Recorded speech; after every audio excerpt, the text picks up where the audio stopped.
And well, after that lovely serenade by that young lady, it is time to say good evening and welcome to Port Allen, Louisiana for tonight's Louisiana All-AmericanSports.com game of the week between the Port Allen Pelicans and the visiting University High Cubs in this District 7 3A matchup. I'm Eric Hatfield, and I'm joined by Joker Pete. Port Allen attempted to start off with an ambush, and looks like the joke's on them, Jack. U-High has the football. That's what I thought. Wanted to make sure and verify that. First down, 10 yards to go. U-High with the football. And we'll get you caught up. Port Allen out of the gate with a gamble and tried the onside kick, which didn't work. But their defense was able to hold. And they'll be getting the ball back here. It looks like they came up snake eyes. Nice kick. And, well, it's that kind of a loop. Looks like the gateway arch, and that's not going to be much of a net. They're only going to net about 18 yards on that punt. So Port Allen's going to have some very favorable field position earlier after their special team. All right, we're back to the action. Sorry about that, folks. We had a little connectivity issue. In the interim, there was a touchdown by U-High on a pass from Manny Miles. Who was the Malik Antoine was the recipient, about a 20-yard touchdown pass. And now the Pelicans have possession of the ball back, and we'll try to keep you live with us here on Louisiana All-American Sports. Yeah, University High was able to come down on their second possession and put the ball into the end zone, and now we're going to see what Port Allen High is going to do on this. They give the ball to number 8, Kevin Ransom, and he gets stopped short at the line of scrimmage. I'm sorry, that was Devin Hammond with the carry. And it's going to bring up about 3rd and 20. On their 21-yard line, there's 8 minutes left to play in the first quarter. University High is up 7-0. This is the second possession that Port Allen has. When they came out the first time, they went 3 and out and gave the ball right back to University High, which came down and scored 7 points. They're in the spread offense. Hammond receives the ball. He surveys the field. He passed the ball. Oh, and it's intercepted. It's intercepted by Trey Jackson. Intercepted by Trey Jackson. For the sake of Pelicans fans out there, I hope that the direction changes quickly, because so far it's been all University High. I mean, they have been a tough bunch of customers so far. So U-High will take over now after the interception. The ball at the 40-yard line of the Pelicans. And boy, oh boy, Coach Chad Mahaffey of the U-High Cubs, he's like a shark, probably smells blood in the water right now as he has the ball already in enemy territory very early still in this first quarter. Man in motion. Shotgun formation. There's the play action. He's going to roll out, throws. It's caught complete. They're on the left sideline. I believe that's Brosette with the reception. No, it is not Brosette. I'm sorry. That is 44, not number 4. That's Jake Wharton with the reception. And we have whistles and dirty laundry everywhere. Let's see what the call is. Yeah, we're going to see what the call is. I think it may be a late hit out of bounds. I was kind of looking at it, and that's exactly what it is. Looks like it's a personal foul that's on the defense. I don't know if they're going to assess the penalty after the run. The screen pass to number 44, Jake Wharton. Actually went for 18 and 19 yards. And here we go, 1st and 10 on the 21-yard line. University gives the ball to Brosette. He breaks to the left. He cuts back. He's still throwing the person and walks right in there. What a move. Nick Brosette just muscled his way into the end zone. That's a 21-yard run by Nick Brosette before I could even correct your screen at home. Touchdown, U-High Cubs. Woo! 13 zip very early in this game. And that visitors crowd looks pretty happy, and the home crowd looks a little silent. Oh, yeah, just like that. They came right out and hit him in the mouth 2 times in a row. And Bruss said, yes, indeed. And that guy looked amazing on that. He was in control. And he had power, he had speed, and he had vision on that play right there. And, man, it's going to be a tough time trying to stop him. Tough might be an improvement. Right now it looks impossible, and the kicker shanks it after he booted a perfect one end over end the first go-round. But that was Aiden Gale the freshman, and don't know what happened there, but the score, University High 13, the Port Allen Pelicans 0. You are watching Port Allen Pelicans football on Louisiana All-AmericanSports.com. Yeah.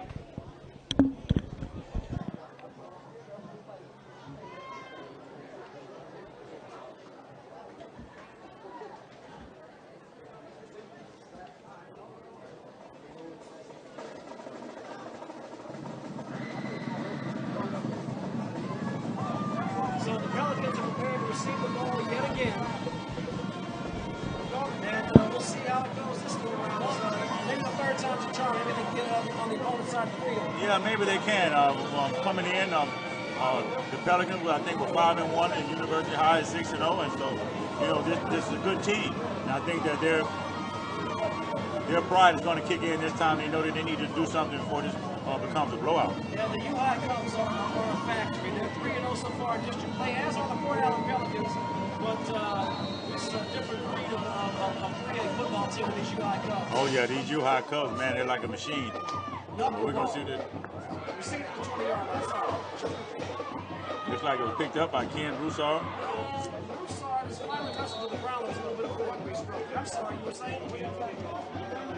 And I think that they should. This is a pretty critical possession for them right now, being their third possession, and try to put some type of points upon the board. The University, like they're kind of having their way with them offensively. At the very, very least, when possession does change, they need to have that ball on the U-High side of the field to give their defense some kind of breathing room. Right, exactly. And they're staying on the field, and we'll see what they got, what the coach calls this series of play. Ball's at the 24-yard line of the Pelicans. First down and 10 yards to go.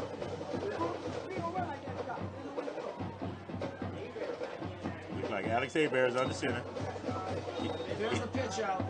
That's James Jones. He's wrapped up like a Christmas present and dropped for a short pass. And it looks like they're trying the same things. I think they tried this same option play on the last series. Alex Hebert's got a lot of talent with his arm. He was pre-ordered last year, and also he's the ace pitcher on the Port Allen Yellowwoods baseball team. He can throw the whole #1. He can also throw some breaking action. He's got a lot of talent with that arm. Yes, and from what I've seen so far, the two passing plays that I have seen him throw, the ball was placed pretty good in there. Just receiver couldn't come up with it. But from what I've seen, he was seen to be poised in the pocket and calm and very accurate. That's what they need. And he showed that last year, too. He's still continuing to develop. I believe he's only a junior. I don't have the classification. And here he has the ball. Jones with the completion. They're going to move it up a little bit. It's not going to be an impossible third-down situation. The game looks like 5 or 6 minute play. We'll see where the officials spot the football as we're coming up on 6 minutes remaining in the opening period.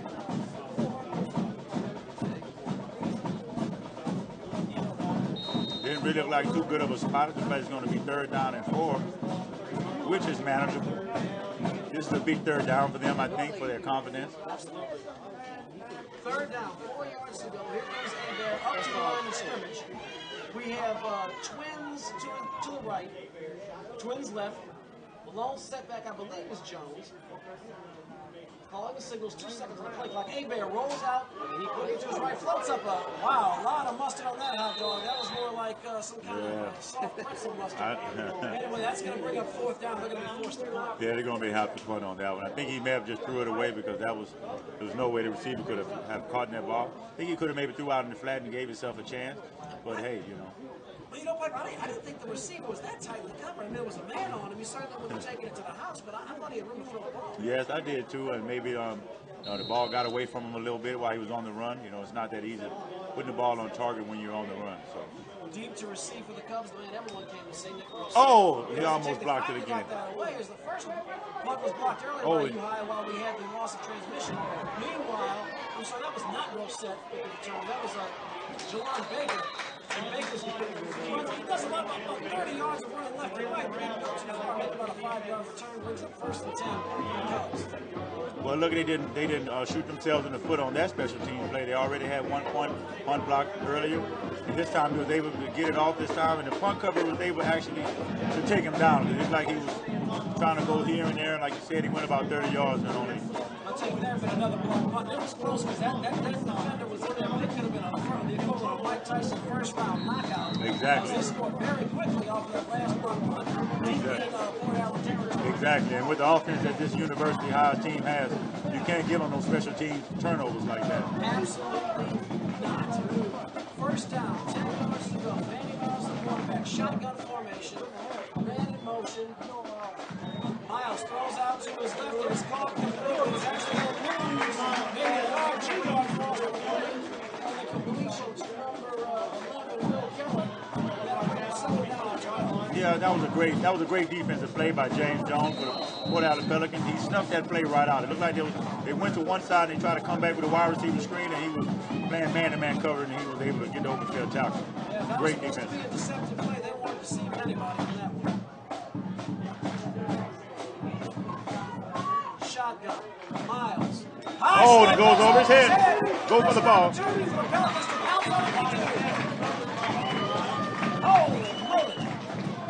So a big loss, and now it's a very favorable position for this Pelicans defense on third in about a century. We'll see when they spot the football all the way back at the 35-yard line. So that's going to be third down, 22 yards to go. Wow. Miscommunication right there. The center hiked the ball over the quarterback's head. He was able to get to it, but luckily for him, he was able to fall on it and not have the turnover. Miles drops back, looking, he's under pressure, he's going to throw it, floats it out, make it, Will Keller, not make it, floats it out to Keller, and, that was a killer. That was a killer, and that was great defense again by number James Jones, number 5. He's been all over the field, and I've been noticing he's been playing man-to-man coverage on Will Keller, and was able to snuff that play right out. He was not fooled easily. Not at all. Fourth down, 22 yards to go, and looks like Keller is the punter. That looks like an 11 on that jersey, and that is. So Keller will come out to punt. There's the snap. Boots it away. He's a left footer, kind of a wobbler. It's going to bounce around the Port Allen. Bounce right around the 37-yard line. We'll see. He might have framed it for an extra yard. He did. So we're going to put it at the 36-yard line. Yeah. That was very clever. That's good coaching. Yeah, that is. But that's a 20. Nope, now they got it back to the 27. That is the correct spot on the ball. So that's a 28-yard punt, no return, and Port Allen will take over first and 10 with 3:54 remaining in the opening period. And U High leading their district rivals by 13 points early in the game. Yeah, and that was very important for them now to be able to get the ball back and see if they can put some points up on the board. It's a good defensive stand in the last series by the Port Allen Pelicans. It was. That's what they needed to see, of course. And it was also, they shot themselves, the Cubs shot themselves in the foot a little bit. Sometimes you need that help. We have a change of quarterback. Looks like they're bringing in a smaller sniper in Devin Hammond, number 1.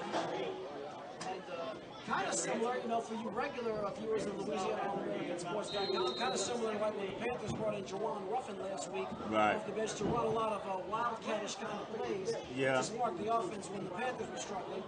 Abe there, he has a good arm, but they've not been able to move the ball in the air. Yeah, and I think that they're trying to change their strategy up a little bit and see what they can do with this. Gets buried. He gets buried. And sometimes I think when you try to change your game plan up, it shows that you're a little bit rattled. It shows that you're not sticking to your game plan, and you're already in the first quarter, you're trying to change up and bring in new players and try something different. So sometimes it works, but sometimes it blows up in your face. Like Coach Nick Mitchell of the Southern Lab Kittens often says, you got to trust the process. Trust the process, trust your blockers. It looked to me, and I don't know what the play call was, but it looked like Hammond was improvising a little bit on that. Yeah. And we'll see what they do here. It looks like it's going to be about 3rd and 8 at the 38. Hammond throws to his left. And intercepted. Intercepted. Oh, that's a tough break for the Pelicans. Hammond looked for a moment. The pass was intended for number 11 on Juan Collins. It looked like it was going to be a sliding catch. It looks like it hit his breakdance and then popped up and right to the awaiting arms of a defender. Did you catch the license in that truck and pick that up? I didn't catch the license on the truck. He kind of got away too fast. I want to say that it was number 26, Daniel Karam. I think that's who it was. Daniel. Number 26, Karam. Karam. But the tip ball is what did it, and it was a very good defensive play to him be able to have the hand-eye coordination to react to that tip ball and get it. There's another turnover. And here we go, 1st and 10 on the Pelicans 40-yard line. U High, one man in motion. I'm sorry. I apologize for interrupting. I want to give an update to the audience. As Manny Miles runs for about 8 yards. One of the Times Picayune Staff gave an update. That was picked off by number 28, Titus Nelson. Titus Nelson, that was a great heads-up play. Yeah. So you have to be paying attention and not quitting on the play to make that kind of a heads-up move, and it's really going to benefit his team. Yeah, it did, and it actually looked like the receiver had the ball, and he slipped, and it may have hit his foot and popped up, and the next thing you know, Nelson had the ball and was going the other way with it. And here comes U High. They're moving the ball. Looks like they have a first down. And they do have a first down. Looks like it's going to be on the 29-yard line. First and 10, under 2 minutes left in the first quarter. We apologize for the player at home, folks. We're going to try to correct that in between quarters. We've got a bevy of typical difficulties. Manny Miles for the end zone. Tipped away. That was a heads-up play by number 4. That's Silent Bellamy. He made a touchdown-saving deflection. He did. He made a touchdown. Almost looked like Richard Sherman in the NFC Championship game was able to tip the ball. Yeah, exactly. And so his linebacker was able to catch the ball. And the Pelicans almost got that tip ball. And I think it hit the ground. So they ruled that it hit the ground. And so now we're going to have second down. Still showing first down. Miles rolls out to his right. Goes towards the sideline. It is caught. Number 44, Jake Wharton. And that's going to set up another first down for the Cubs. Yeah, that's a play that they used a little bit earlier, and they had success on using it before. It's almost like a half-back screen. He rolls out, and he comes out into the flat and be able to get him, and it looked like they was able to get another first down out of the deal. So they're going to roll the ball down until about looks like the 18-yard line, as they are not knocking on Port Allen's door yet again. First down, 10 yards to go. The ball is at the 18-yard line of the Port Allen Pelicans. The Cubs are moving from right to left on your screen. Shotgun formation. Miles calling the signals. Man in motion is Mims. And there's the give, and there it's again. We're going to call this young man's name out, Jake Wharton, as he carries the ball. Looks like about a 4-yard gain on the play. And we'll set up second down, 6 yards to go. It looks like he's been involved in the game plan so far. He's touched the ball about 3 or 4 times and always got positive yards. So Got more touches than Brissett so far. yeah, he does. And Brissett may be a decoy in this game. I expect it to last long. Miles drops back. Here we go. Up to the end zone. Out of bounds and right into the wall jump. I'm going to give him about 8 feet on that jump. And make a quick pass and make that third down. Oh, yeah. Oh, yeah. 25. Jackson. Yeah, Trey Jackson, he looked like calling the Sandman. He looked like he jumped in there. Looked like old Carl Lewis back in 84 Olympics. But I really have to say that these Port Allen Pelicans, from what I'm seeing, really have a nice, some nice defensive back. I've seen several good defensive plays that they made in the secondary. And as soon as I say that, Wharton is wide open. Contested a 14-yard touchdown pass. Wow. Miles to Jake Wharton with 54 seconds to go in the first quarter. And the UI Cubs are going through the trouble right now as they lead 19-0. Wow. And as soon as I said that, I kind of give their secondary a little bit of praise. They come right and have a broken coverage. It looked like Wharton come out of the backfield and was wide, absolutely wide open. Yeah, it was a completely blown coverage. And that guy Wharton, we just said we were going to call his name, and we surely have been tonight. Jake Wharton's having a fantastic game tonight. Now let's see if Aiden Gale can come out and redeem himself. Snap placement, kick is good. There we go, son. And the score, the UI Cubs 20, the Port Allen Pelicans 0. You've been watching Port Allen Pelicans football on Louisiana All-AmericanSports.com. Yeah, boy. Electronics conflict. We're back to the action. Thank you for sticking with us here on Louisiana All-AmericanSports.com. Yeah, boy, here we go. It looks like UI is going for the W this time. That's 20-0. We're still in the first quarter. We have 54 seconds left in the first quarter. Well, they got machete out. They're not cutting they're not cutting sugar cane. They're chopping down. Oh, yeah. But I like Southern food, but I never ate the Southern food. Right. I do like chicken, but I don't know about that. You know how hard it tastes like chicken. Yeah, well, frog legs do too. I never had those, but We were getting ready for the kickoff. Got 54 seconds left, and now it just kind of really got crucial for the Port Allen Pelicans. There goes James Jones. Broke one tackle. Good run back. He got it all the way out to the 36-yard line. And right here is not a time to really panic, but I think they have to do something this series.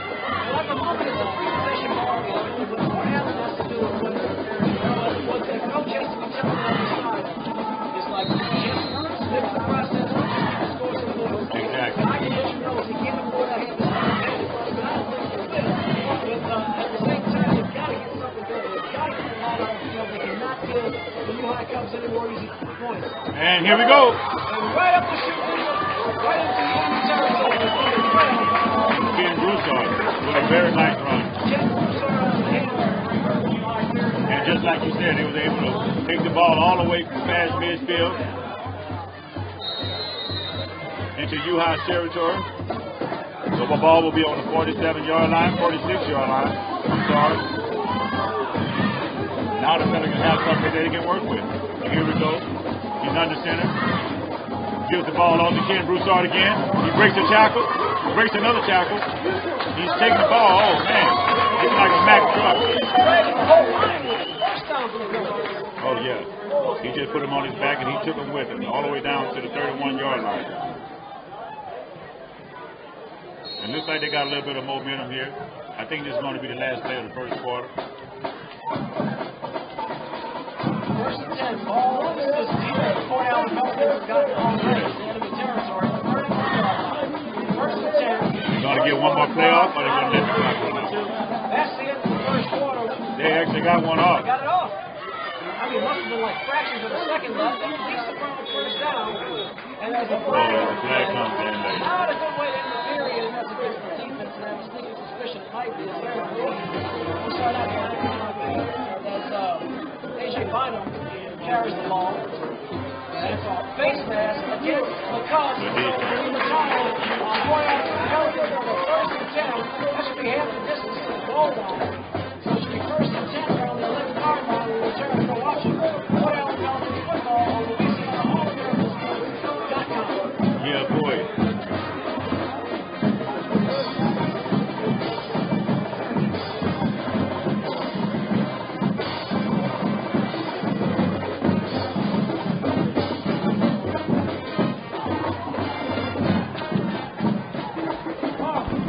And you know, Eric, I think that first quarter was actually all of University High. They came in.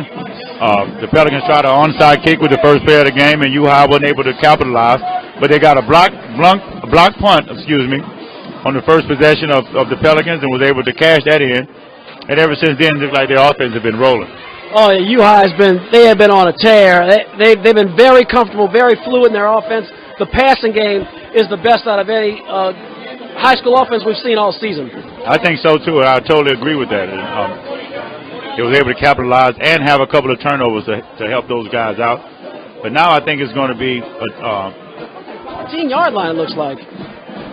Yeah, I think it was on the 30-yard line when it happened, and so half the distance will be the 15-yard line. And it's going to be first and 10. And maybe they can go in there and maybe change the dynamic of this game. If they were able to put some points up on the board, it would change the dynamic, give them confidence, and show them that they can move the ball actually against this team. But we'll see what they do right here. It's going to be start of the second quarter. The Pelicans come out.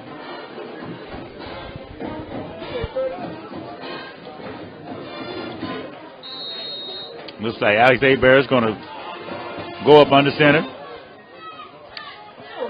And here it is, first down. He gets the ball off to Broussard. He's able to get a couple of yards. Looks like he took the ball all the way down to the 9 or the 8-yard line, depending on where they spot it. Actually, it's on the 10-yard line, which will bring up second down and about 5. Abear again under center. Gives the ball to Broussard again. This time he was stopped for a short minimum gain.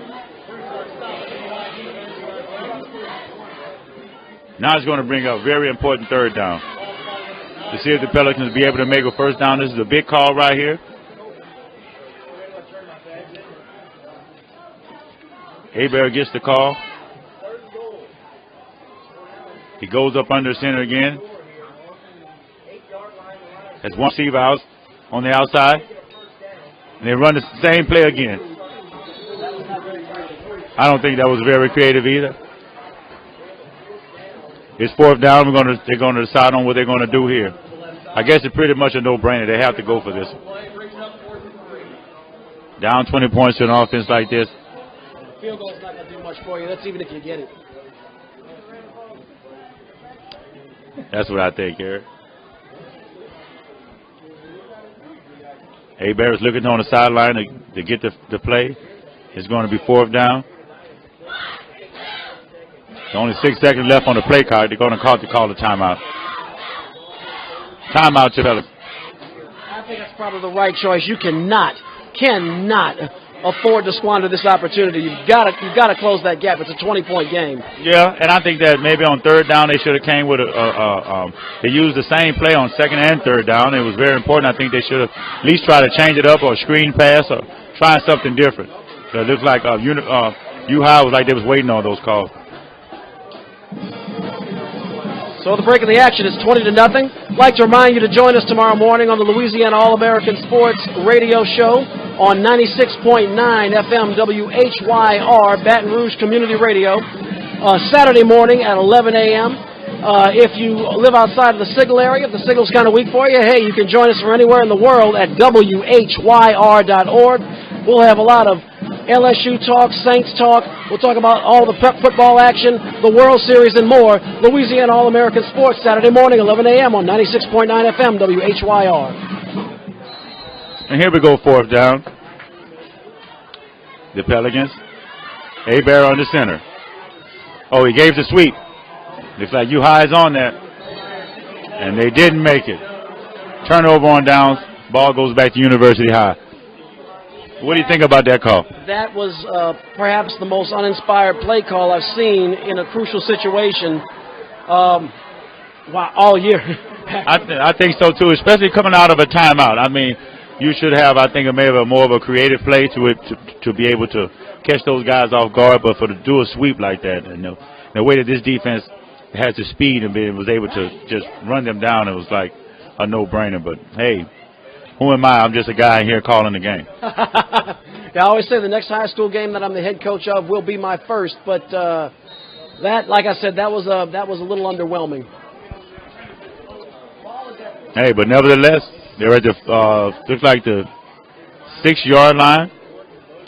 University's in a shotgun. Manny Miles hands the ball off.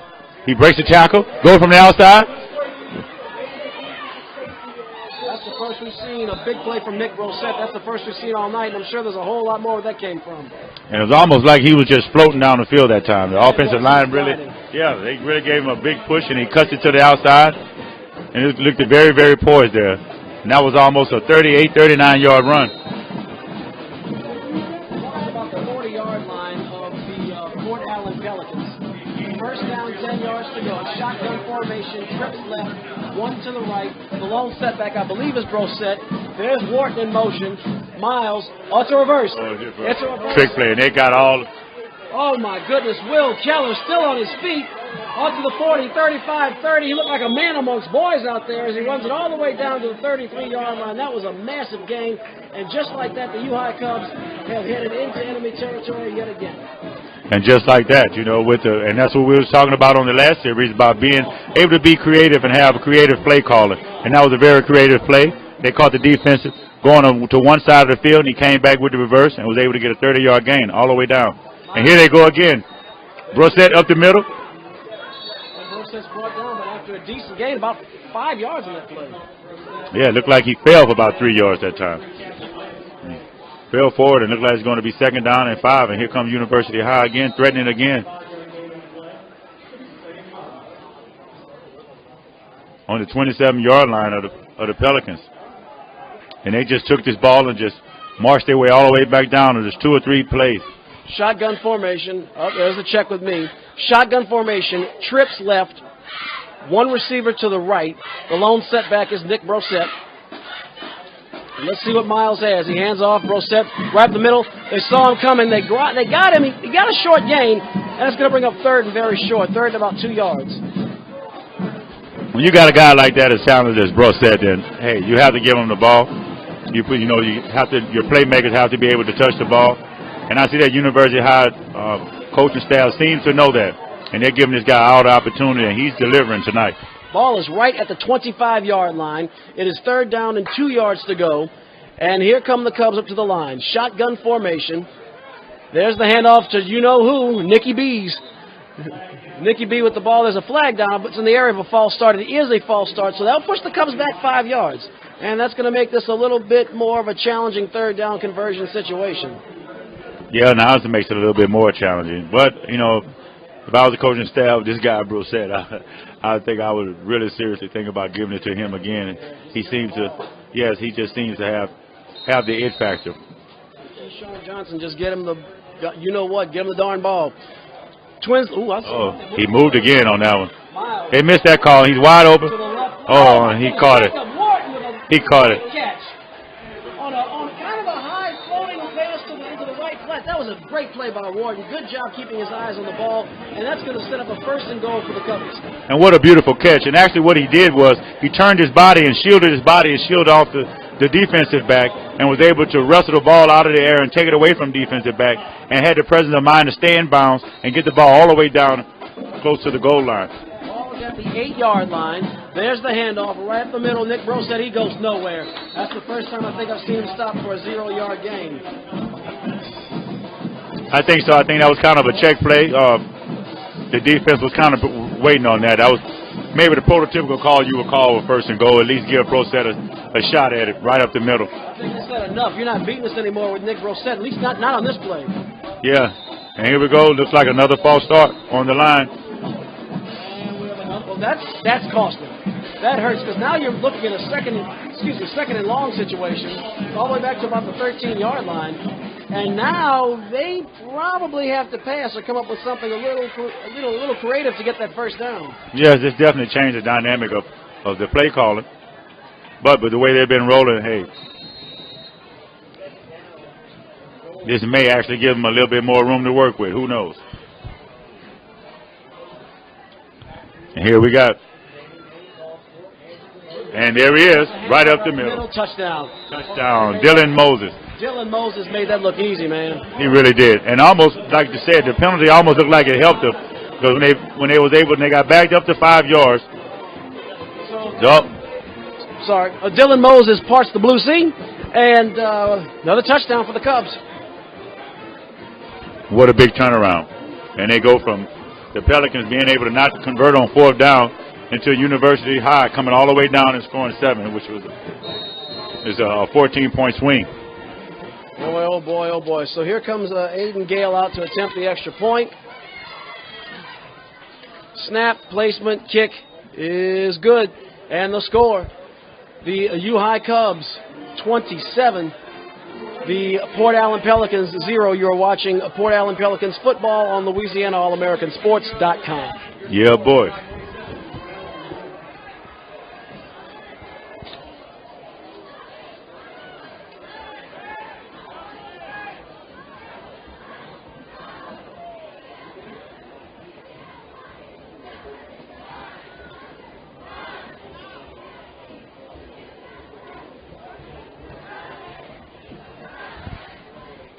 Eric, that 14-point swing was just a killer.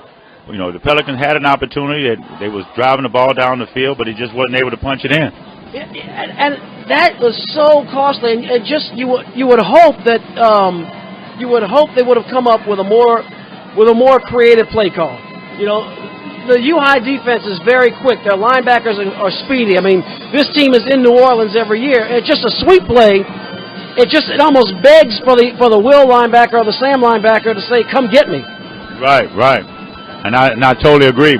Let's see how they do this time. Now the score is 27-0 in the second quarter. 7 minutes and 32 seconds left in the second quarter. U-High is set to kick off. Number 14, Aiden Gale.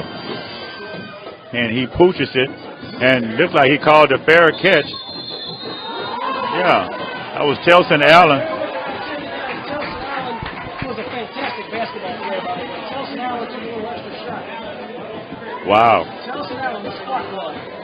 Remember watching Fort Allen Pelicans basketball on LouisianaAllAmericanSports.com. Let me tell you, that young man, you want to talk about hustle and energy and a high motor and never stopping. That fella just gives you all kinds of hustle and juice and gusto off the bench. But that's not basketball, this is football. He took a kind of an unnecessary shot there, I thought. They're going to move that ball up. That's a penalty against the Cubs. Yeah, that's a penalty against the Cubs, which was a boneheaded play. I don't think Coach Mahaffey likes that very much. He's a no-nonsense kind of guy. Very smart coach, and that was a very stupid move. Yeah, you know, once you have your foot on the team's throat, you don't want to give them any type of motivation or do any type of boneheaded playing that could spark some momentum for that other team. You got the patient getting a cardiac arrest, don't give him CPR. Yes, you have to be disciplined. But here we go, the Port Allen Pelicans. The ball is moved all the way up to the 39-yard line. It's 1st and 10. Now they're in the shotgun. They have Devin Hammond in the shotgun with 3 receivers to the far right. Telson Allen, a single receiver to your left.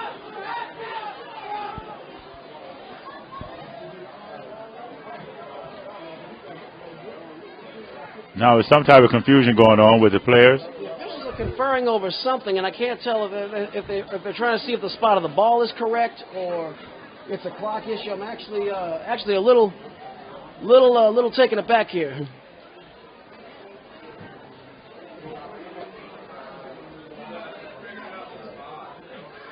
Yeah, it's looking like they're actually going to, I think.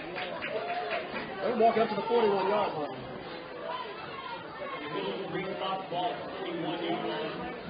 Yeah, the ball's been respotted at the 41-yard line. It's 1st and 10. There's the whistle. We're back to the action. Shotgun formation for the Pelicans. Now Devin Hammond in a quarterback. Hands off. There's a sweeper on the right side. Casper Williams. And, Casper Williams' gain was a ghost as he lost 3 yards in the play. It's just the point that you were just making, Eric, with the linebackers being so fast and their secondary really fast. I don't understand why they would call a sweep that time. Man, that might work. It certainly worked against Bruley. It may work against other schools, but that's not going to get you very far against this U High team. I would say who was the 800-pound gorilla in District 7 3A. Well, here we go. 2nd down and 14.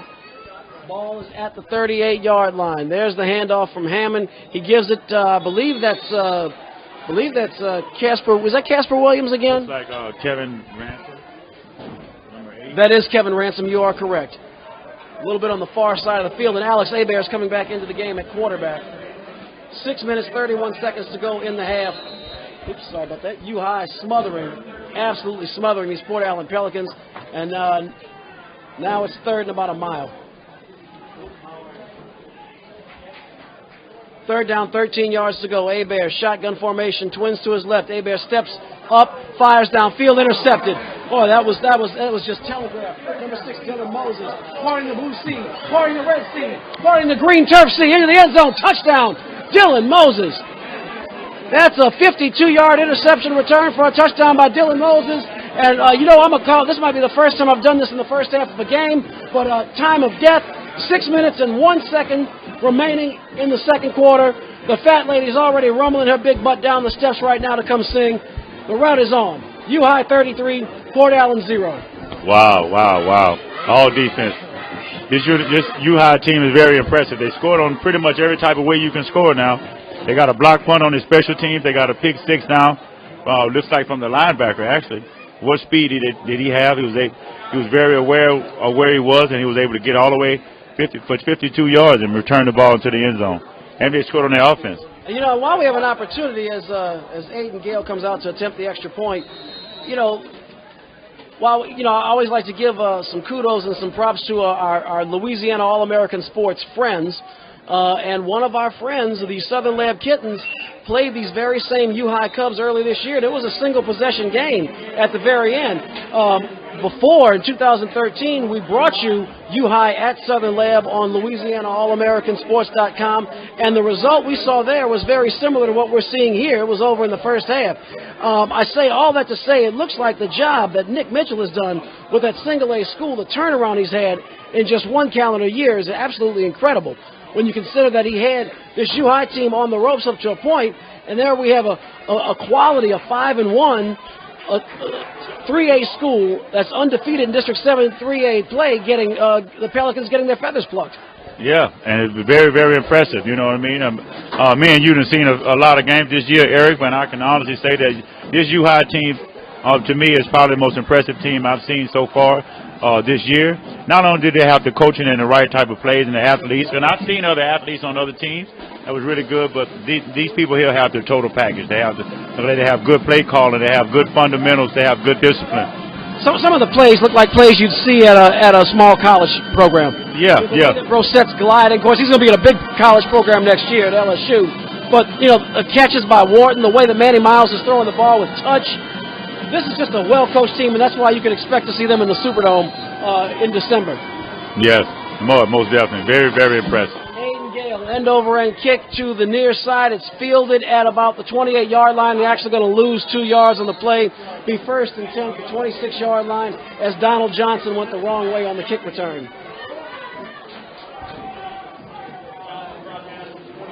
I can imagine the way they feel now, being down 34-0. There's 5 minutes to go in the first half. Can this team muster up some type of confidence or some type of momentum to get something going? I know you're looking at that 0 on that scoreboard, and that's very demoralizing and very depressing, actually. You want to know the truth. At this point, Piper, I think even a field goal, I don't know how good their kicker is, but if he has any kind of range, even a field goal would be better just to get that goose egg off the scoreboard. Pass is caught complete, gains about a yard maybe from Devin Hammond. Yeah, that was from Hunter McGee. Oh, I'm sorry, that was from Devin Hammond. I mean, but to me, it was 7. I think it was Juwan Johnson with the catch. I think it was Juwan Johnson with the catch. But from what I'm seeing, it's like they bring Abear in 1 second, then they leave Hammond in, and none of it is working right now. No, he's trying everything in the book, and it's well, I'll tell you, if you're at the casino, you'd have to know when to fold them. There goes Hammond. He's going to run. Oh, my goodness. A Ronnie Lott is hit by number 42. Yes. Jeremy Jetson. Reminded me of Ronnie Lott. Oh, yeah. He has the number 42. That was Ronnie Lott's number. Pop Devin. I thought Devin Hammond had a little bit of a seal. He had a little momentum going. Actually, he gained 4 yards, so it wasn't completely terrible. He gained 3 yards. So he gets it up to the 29-yard line, brings up 3rd down and 6 yards to go. But I know, but what a hit. That hit was actually number 42, Jeremy Jetson. And this guy looks like the quarterback had a little bit of an opening, but he just closed that hole and met him with the perfect tackle. Well, it's allergy season here in Louisiana, and that'll loosen up your sinuses. Hammond rolls out to his right, throws downfield. What a catch! A beautiful catch in triple coverage. And that was, is that a 24? It's hard. His jersey's tucked under his belly. Yeah, that was 24, Lorenzo Osborne. Lorenzo Osborne made a heck of a catch there, right at midfield. And that's the first big gain the Pelicans have gotten all game. They needed that just to boost their confidence. And it'll be first down at midfield for the Port Allen Pelicans. Yeah, it was. And I think that he actually threw it into triple coverage, and that was all on the receiver that time. He was actually able to go up there, and he willed himself and wanted the ball better.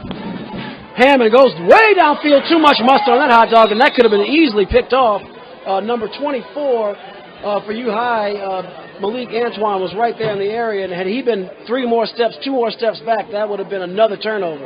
Yeah, bet. I think he kind of got a little anxious that time, and he actually had a little time to get the ball to him, but he kind of rushed it, and the ball kind of got away from him.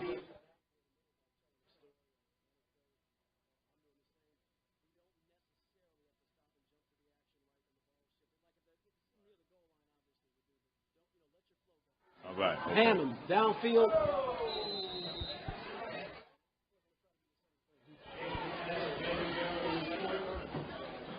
.357 remaining in the period. Yeah, and the ball's at midfield. Looks like it's going to be 3rd down and 10. 3rd down, 10 yards to go. You know, look, Devin Hammond obviously has some arm talent. He made a pass on a very, very tight spot. You know, he had some range down the field. They've got to complete their pass. They have got to keep it moving. They've got to get that 0 off the board. Hammond steps up in the pocket. He was looking downfield, but now he's going to take off, and he's going to be gang tackled, but he pushed the pile forward a little bit. They might give him forward progress up to the 41-yard line. Looks like they'll give it to him to the 42 at least. They are going to give it to the 41. So it's now 4th and a yard, and it's not a bad idea for the Pelicans to try to go for it. Oh, most definitely. This is definitely two-down territory. They're down 34-0 with 3 minutes 30 seconds left. So obviously you need some type of big play right here or some type of first down, anything to get this team some type of confidence or some type of momentum. Port Allen calls timeout. That's their second team timeout. They have 1 remaining in the half. You're watching Port Allen Pelicans football on LouisianaAllAmericanSports.com. Yeah, boy.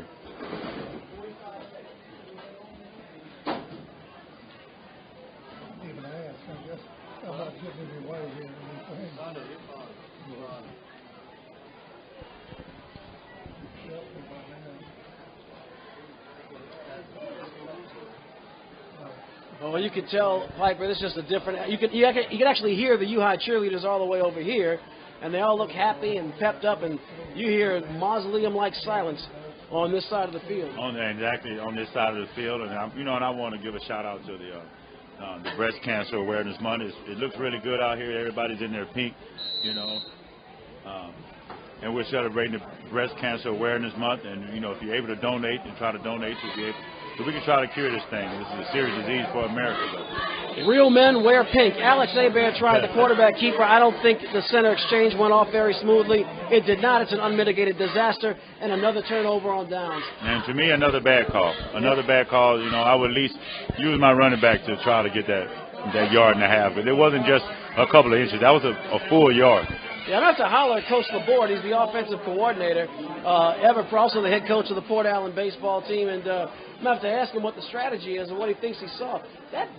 Just a yard short. And actually, you know what, Piper, I take it back. I don't know that was necessarily a bad play call. It looked like Hebert, either the center, quarterback exchange went bad, or someone did not know their assignment, because it looked like he hesitated instead of going right off of the snap. Yeah, he did. It looked like he hesitated for a little bit, but the defense was actually there. I just would second guess it, but hey, that's just me, especially after coming out of a timeout. To come out of a timeout and do a quarterback sneak but maybe he wanted to catch him by surprise. But be that as it may, he wasn't able to make it and gave the ball back to these guys again. It's a word we've used often tonight, and that's creativity in the play calling. And I don't think it was the worst call in the world. It was not very creative. And the thing is, you've not fooled this team all night.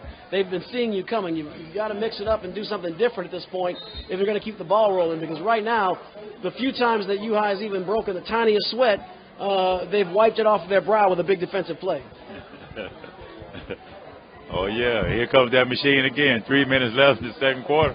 2nd and 10. Miles drops back, steps up under pressure, goes downfield to the far side, and just over the outstretched arms of number 25, Trey Jackson. Oh, man, that was a good throw. But, and this is another thing we've talked about with some of the better throwers in high school football. That was a pass. Maybe Trey Jackson would have caught up to it. Maybe it wouldn't have. But the worst that's going to happen is an incomplete pass. There's no way that could have been picked off. Yeah, and he put it in the right spot. And actually he had Will Keller open over across the middle. So he actually had 2 targets that he could have hit. That's from what I've seen. And maybe this is the time that the Pelicans need to try to at least make a defensive stand or try to do something, because they're just kind of having their way with him right now. It's their best opportunity, Pipers. We're closing in on 3 minutes remaining in the period. There's a high snap. They have a chance to take advantage. Miles shakes one tackle, but he runs into a nest full of Pelicans, and actually managed to salvage 2 yards out of the play, but nonetheless, because left to punt as it's 4th down. Finally something good happening. It was actually U-High doing it to themselves with the bad snap. And Miles couldn't do nothing but eat that one this time. Play it conservative. Don't give up the ball for a turnover. Live to fight another day. So it's going to be 4th down. Looks like they're going to go for it. 4th down, 7 yards to go. Check the knee. There's the check on the knee. And Play clock's down to 3 seconds. They better come up with. I think they were waiting to burn that timeout. Yeah. Let's see if maybe you can get Port Allen to jump and maybe make it a more favorable fourth down situation. That didn't happen, and so I expect to see the punting unit on the field when we return to the action with the score. The University Lab High Cubs 34 and the Port Allen Pelicans 0. You're watching Port Allen Pelicans football on LouisianaAllAmericanSports.com. Yeah, boy. 2:17 remaining in the half.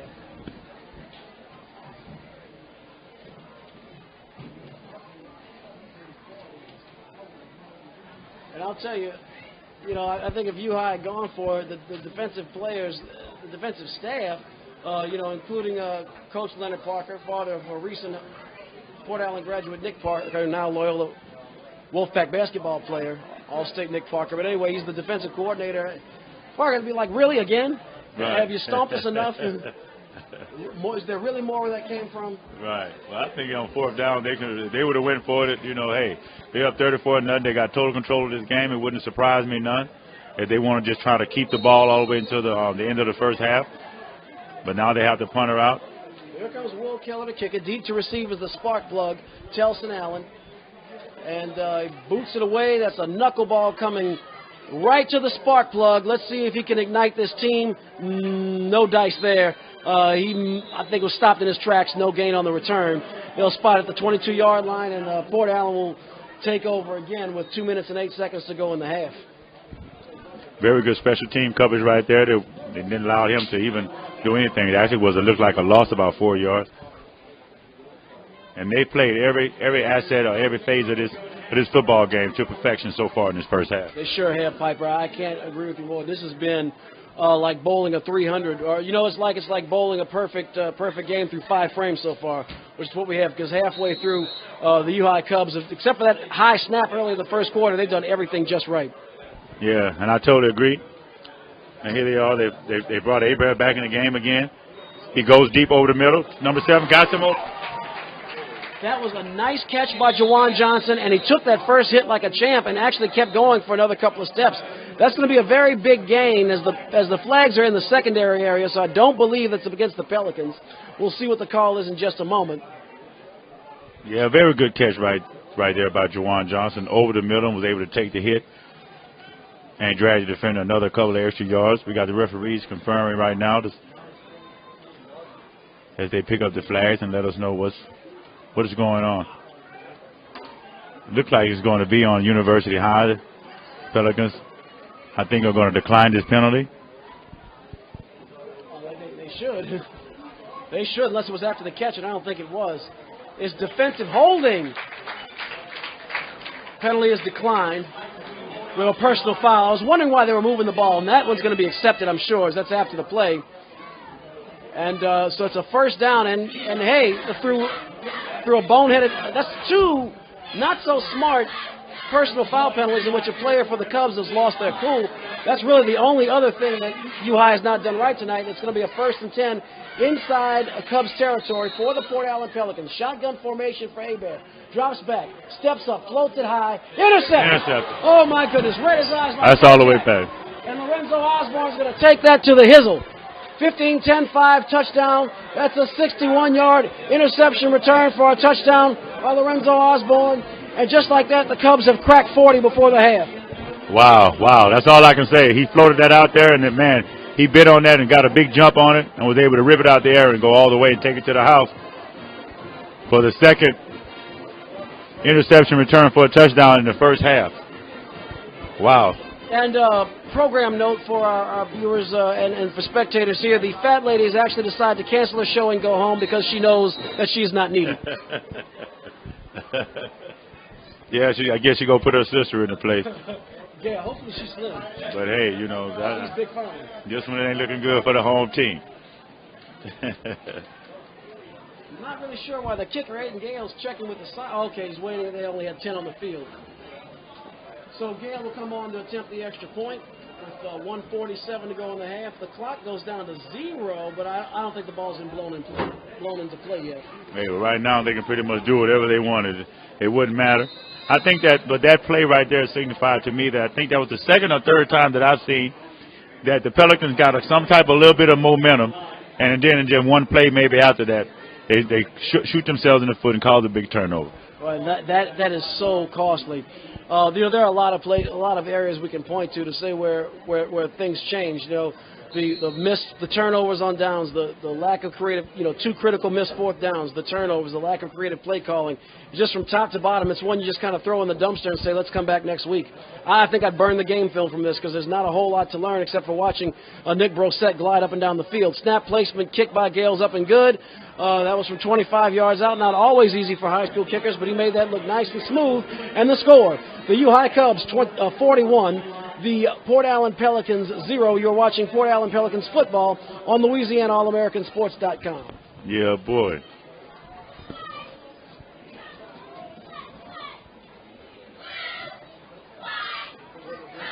It's a minute and 47 seconds left in the first half of play. And now, what does the Pelicans do? What do they try to do now? After being demoralized like that in the first half, 41 points, unanswered. U-High Cubs, they're treating these Pelicans worse than British Petroleum. Yeah, worse than the BP spill. Yeah, but hey.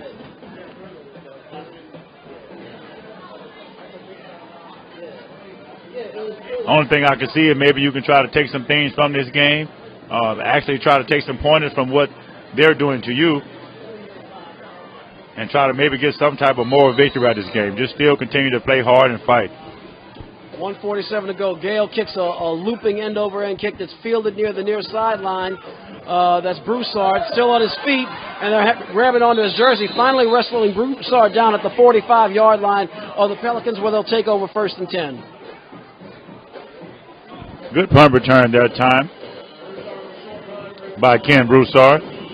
Was able to bring the ball back almost to midfield. Looks like the ball is going to be spotted at the 45, 46-yard line. Actually, it's going to be spotted at the 44-yard line of the Pelicans. First down, 10 yards to go. So they're switching quarterbacks again. It's the quarterback roulette as Devin Hammond is in the game. Trips to his right. One receiver left. Drops back, steps up, throws near the far side of the field. It is caught. Complete to number 4. And actually, they're signaling. Are they signaling incomplete? They are saying it is complete. It is caught by number 4, Zylan Bellamy, and they'll mark the ball. No, they're saying incomplete. All right, that was confusing, the way the officials were positioned there. So it wasn't complete. It looked like it may have skipped off the ground, and apparently it did. 2nd and 10 with 1:40 to go. Shotgun formation. Hammond the quarterback. The lone setback is Kevin Ransom. Trips to his right, one to the left. Dropping back is Hammond. Steps up. He has a safety coming on the blitz. Hammond's forced to take off and run with it. He actually has a decent gain. He's finally shoved out of bounds, but not after getting a first down inside U-High Cubs territory. They'll mark that at the 44-yard line of the Cubs. First down for the Pelicans. And what a hit by Dylan Moses. He already has one interception for a touchdown. So not only is Moses part of the Blue Sea and the Red Sea, but he's also parted Devin Hammond's sinus cavity.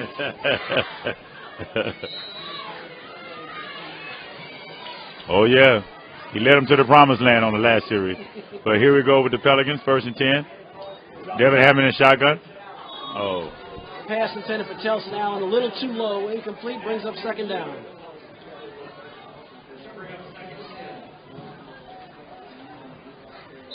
They got a minute and 23 seconds to be able to try to put some type of points up on the board before halftime. Maybe to give them some type of confidence. I don't know what they can do right now to be able to give them any type of motivation or anything to be able to see like they can play with these guys. Well, I'll tell you what, the Port Allen Pelicans have a very, very talented basketball team. Hammond steps up, throws in the flat, overthrows Telson Allen. And these teams will play each other on the hardwood, and I guarantee you that Port Allen has got a whooping waiting for these guys, or planning a whooping for these guys. A lot of these players are on the basketball team, and I'm sure Coach Ricard is out watching, supporting the Pelicans tonight, and they know they owe this school a little payback. The Pelicans were in a 3-way tie for the district championship last year. I do think U-High, I'm not sure if they were in the mix or not. I believe it was But nonetheless, there's going to be some payback as some of these guys on the team are not feeling too good tonight. Oh, yeah. Well, you know, as of right now, across the middle. Ooh, that was close. That was a flag. That's the correct call. No, the defensive back had his hand. You know, number 7, Juwan Johnson, the intended receiver, couldn't get his arm up, and that is the correct call of pass interference. Yeah, I think that was the correct call, too. He kind of bumped the receiver before the ball got there, and good call by the referees. Which is going to bring up 1st and 10. They got 1 minute and 9 seconds left. It's going to move the ball all the way up, looks like, until the 30-yard line. The flag was a little late. I was, for a second, I thought you might have gotten away with one, but it came in kind of late, but hey, better late than never. And the Pelicans are penetrating down the field again as they're up to the 29-yard line of the Cubs. Let's see if they can get something going here. Oh. And that was number 28.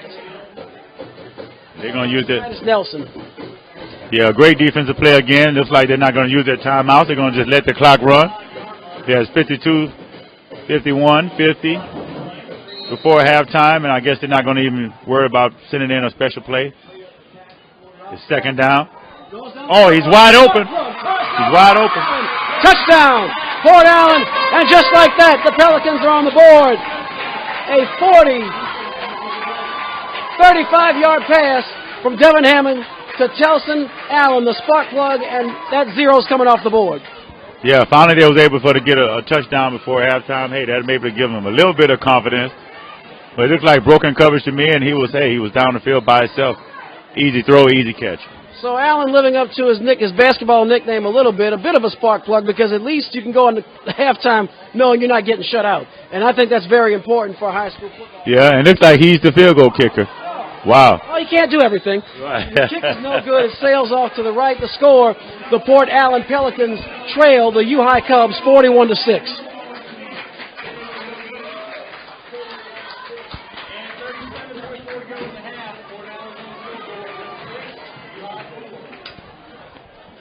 .4 seconds remaining in the first half. And I'd like to remind you to join us tomorrow morning, Saturday morning at 11 o'clock a.m. on 96.9 FM WHYR for the Louisiana All-American Sports Radio Show. We'll be discussing this and other prep football action. We'll be talking about LSU and Southern and the Saints coming up with their game at Detroit on Sunday. We'll also be talking about the World Series and a bevy of topics from the world of sports. That's the Louisiana All-American Sports Show, where it'll be me, Eric Hatfield, Piper, Coach Perry Daniels, live 11 a.m., 96.9 FM WHYR, or streaming worldwide at WHYR.org. Yeah, boy.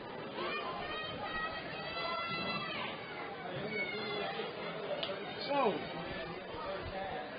Pelicans will serve up the ball to U-High.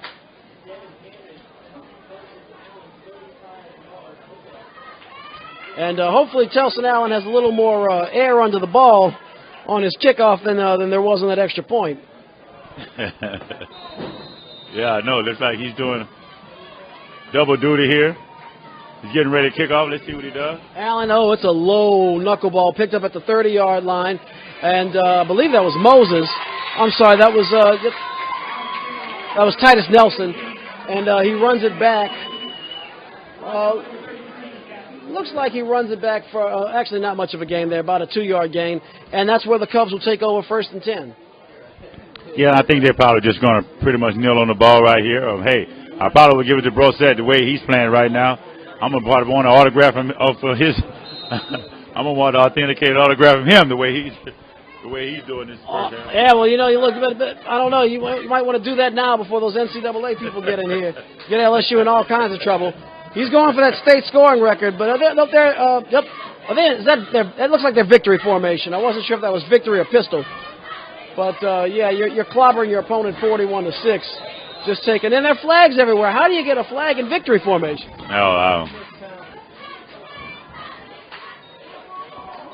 What would they call? Too many people on the field?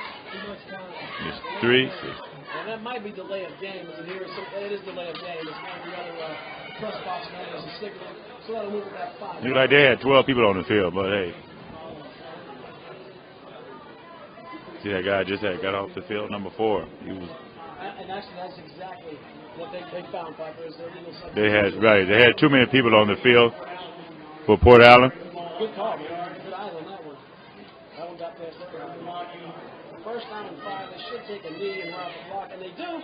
And that's the end of the first half with the score. The Port Allen Pelicans trailing the University Lab High Cubs 41-6. You are watching Port Allen Pelicans football on Louisiana AllAmericanSports.com. Yeah, boy. So, Piper, this has not been a particularly kind first half to these Port Allen Pelicans. They've really been kicked up and down the field. But, you know, in spite of the score, and as talented as this U-High team clearly is, some of these wounds were self-imposed. Wouldn't you agree? Yeah, I think that a lot of them was self-imposed. I mean, the way that University High came in here, I think they showed from the giddy-up. They came in with a special teams play and blocked the punt. They've also ran 2 interception returns for a touchdown. So they showed it on the offensive end, the defensive end. It's been a total game plan for them on all 3 phases of the game. And they just came in just total dominated for Port Allen. Guys who stood out to me, Manny Miles threw the ball really exceptionally well for a high school quarterback. You don't always see a lot of prep players with that kind of touch on the ball. I was really impressed with some of the receiving by number 44, Jake Wharton. He made some tough catches, and, you know, he's kind of a low center of gravity kind of guy, but he played like he was 6 feet tall. Yeah, he did. He was able to break tackles. He seems to be a very smart player. And Brostetta actually ran the ball real good. He had 2 big runs, and they just kind of hit him from where you can. They ran a reverse one time and caught him off guard for a big play. It just seems like everything that they have done it to perfection so far. You said one of the key words. Nick Brostetta looked like he was just gliding up and down the sideline on that 30-some-odd yard run that he had earlier. He really was. Who are some of the other guys that stood out to you? Who else stood out to me on the defensive side versus number 6, Dylan Moses. He actually stuck out to me. He was one of the guys that returned for a touchdown. He made some big tackles. He's a real big guy. He's a real physical, and I've seen his physicality show up this first half. Oh, so that's the end of the first half. The score is 41-6. We'll let you enjoy these young people at the half, and we'll see you back in about 15 minutes here on Louisiana AllAmericanSports.com. Yeah, boy.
Getting ready for the second half.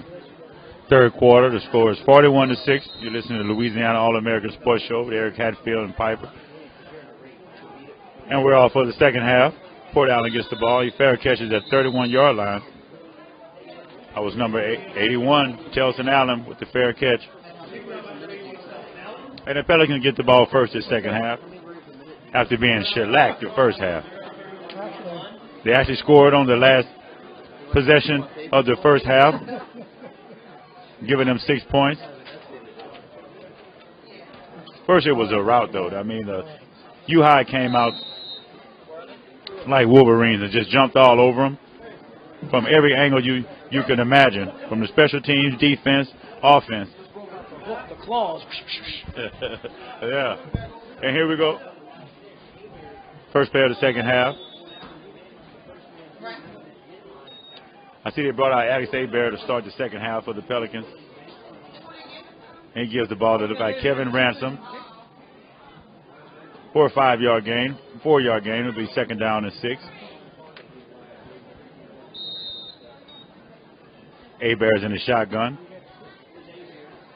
Lone setback is Kevin Ransom and split receivers.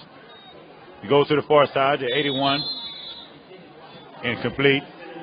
That's going to bring out third down and 6.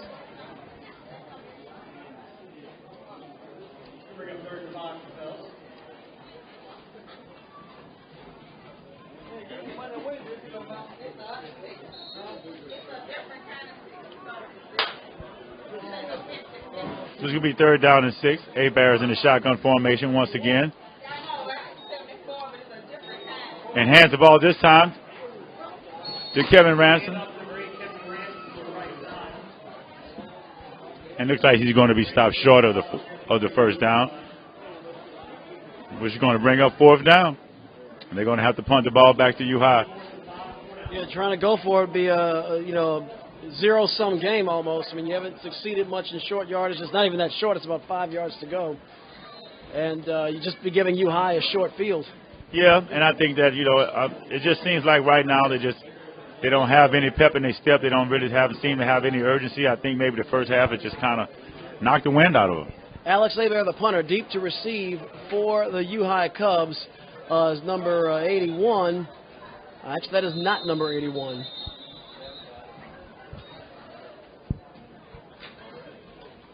Okay. Oh, no, that is number 81. We just don't have a name on number 81. Right. Okay.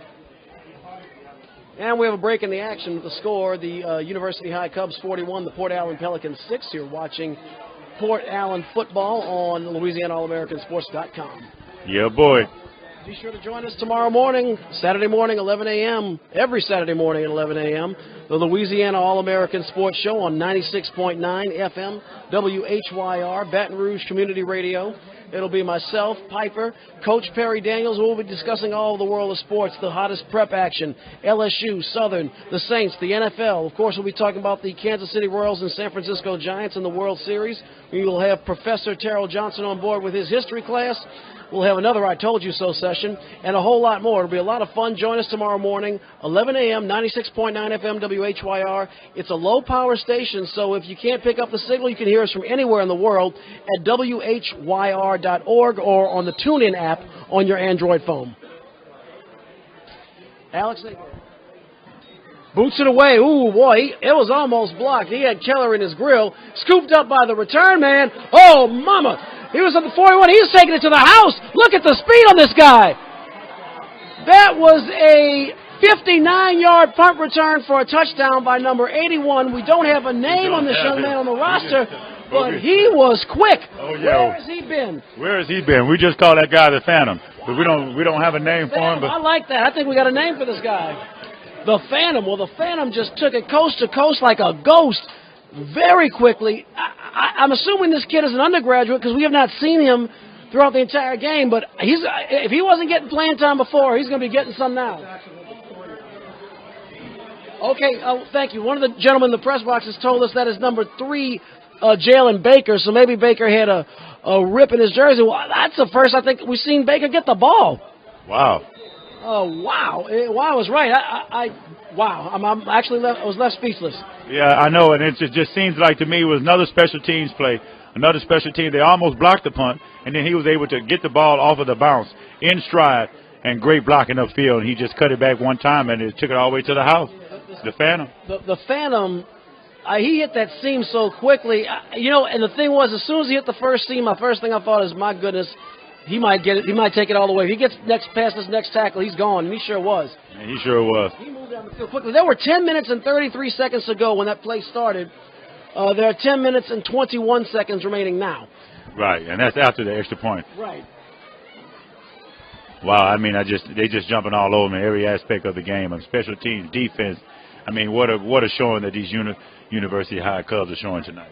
They are impressive. I'll tell you what, I'd like to see Jelon Baker get the ball again. That was fun to watch. I mean, wow, and that's without Brosette. I mean, he took over. He did his thing in the first half, and this guy just showed a new wrinkle already in the second half. He must have had some damage to his jersey, because I did see Baker on a special teams play very, very early in the game. I remember calling his name out. So there must have been a wardrobe malfunction, unfortunately, or fortunately, not the Janet Jackson variety. But he's able to continue on. And here come the Cubs to kick off as Aiden Gale kicks it deep. It's fielded by the Pelicans right around the 24-yard line, and they'll be stacked up around the 31-yard line where it'll be first down and 10. That was actually, was that Hammond? I believe that was Devin Hammond who returned that kickoff. Yeah, and I definitely want to give a big props up, man, to this special team. They're really impressing me. I got to give a shout out to the special team coach. I don't recall his name right now, but University High special team coach should get some kudos tonight. I mean, they're tackling well. They've already got a punt block. He was able to take one to the house. I mean, what a showing tonight. And this Port Allen Pelicans team is a very good team. They're 5-1 on the year, and for University High to come out here and give them a shellacking like they're doing shows me how impressive this team really is going forward. Kevin Broussard cuts one way, comes back towards the near side of the field. He's got first down yards and then some, and has crossed over into the Cubs side of the field at the 49-yard line. So that's a first down. Nice carry there. That is a gain of about 21 yards. I think that's about the longest carry that I've seen tonight as far as the run side. They had a couple of big plays through the air, a couple of nice catches, but they never seem to have put anything together to be able to punch the ball into the end zone. Yeah, U-High has really completely stifled Port Allen's running game completely. They took the vertical, the horizontal aspect out of it completely, and actually that was a broken play up the middle. Broussard actually cut the other way. Hammond throws, caught complete to number 5, that's James Jones, and he's stacked up close to the first down marker. I believe he's got the first down. Looks to have the first down, Eric. It's going to be very, very close. They're saying inches. I think they're going to bring the sticks out for a measurement. And we'll find out how. Now they're actually saying first down. I think they need all the help they can get in the second half, Eric. Every little inch counts with these guys right about now. If I was them, I'm liking the way that Hammond is kind of moving the ball a little bit. I mean, Hebert, maybe that quarterback, he's wide open. Oh, great catch.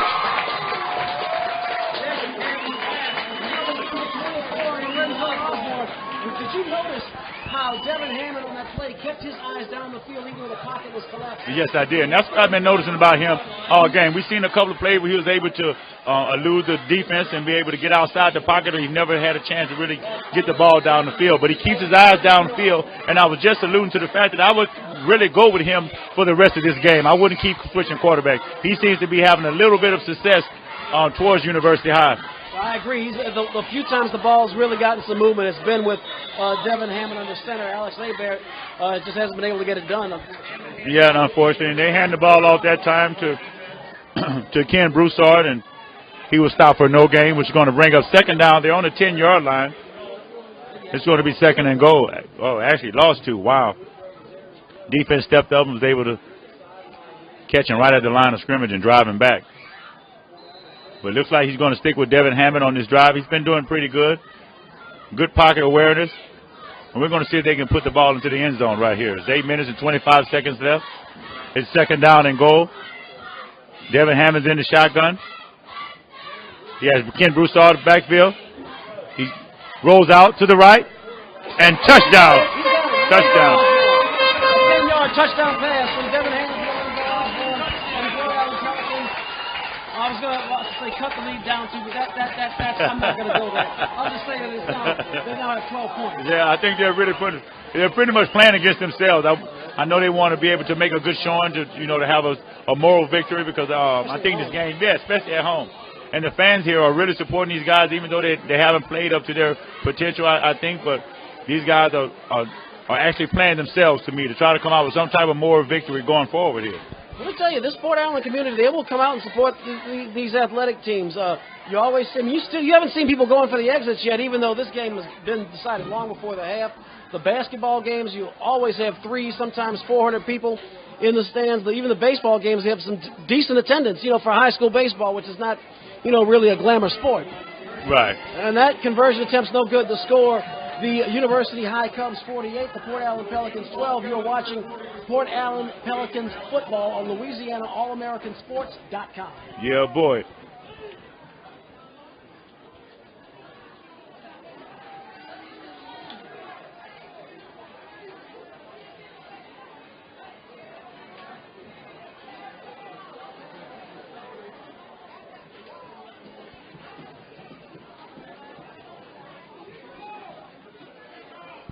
That was a great drive right there they finally was able to move the ball and sustain the ball all the way down the field. They got a couple of big pass plays.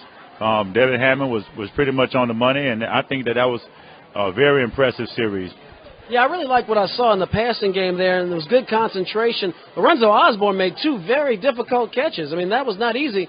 The one in the end zone for the touchdown was over the shoulder, and he had the presence of mind to get that foot down in bounds. Yes, very, very impressive.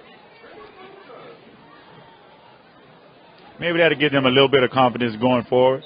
We're going to see what U-High is going to do. They may have waken up this team. At the very least, at least they've shown that they're not quitting, because it's very easy to roll over when you're trailing 41-0.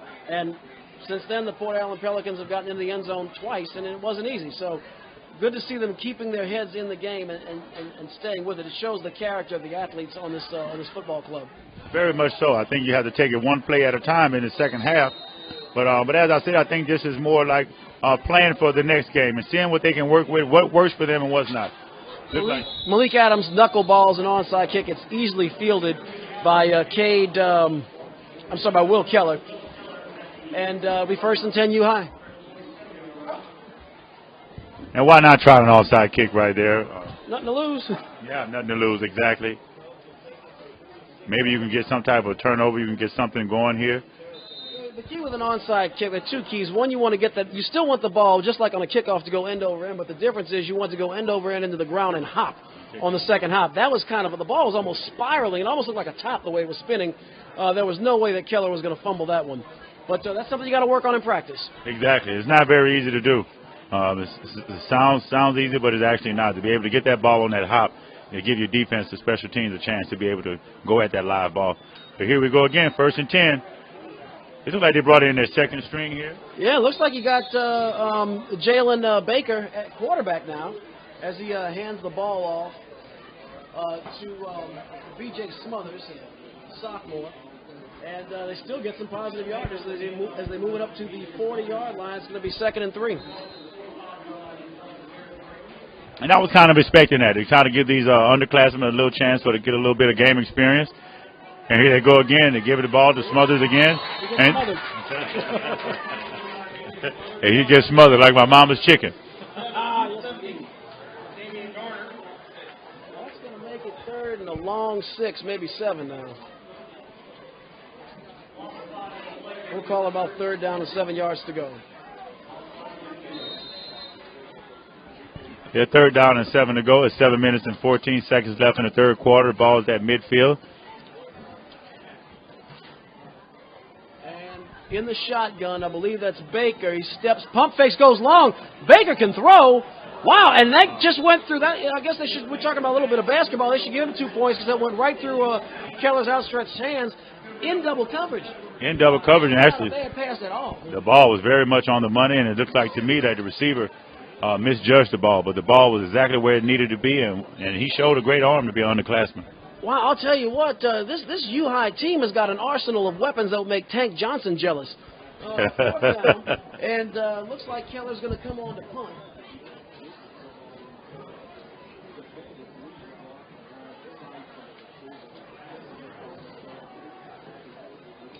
Keller boots it away. It's a sailing spiral going to Telson Allen. Allen fields it to 15. He's run the wrong way.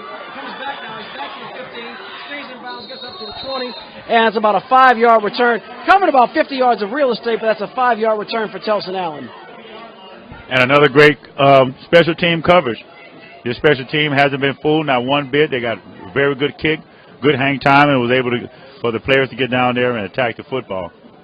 And they got good fundamentals. They don't. As a one-time special teams coach myself, I'll tell you the kicking game is near and dear to my heart, and U-High is executing it to perfection. I'm actually taking mental notes right now. Oh, yes, indeed. And I noticed even on their kickoff, they kind of do a push kick where the team, you've noticed that, where they will have to fair catch the ball and don't even get a return. And it's deliberate because it's end over end, and it's the same thing. It arcs up every time. They've not had to go deep. They've kept it out of the hands of Port Allen's athletes. It's a risk they haven't had to take because their defense has been able to hold the offense at bay. And Hebert's back in the game. James Jones carries. Looks like he might have gained 3 or 4. It looks like he got a first down on that play. Or should be close to it.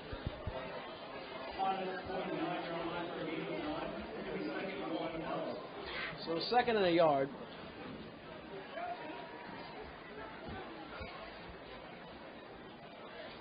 Second in the yard, Lorenzo Osborne has just come off the field.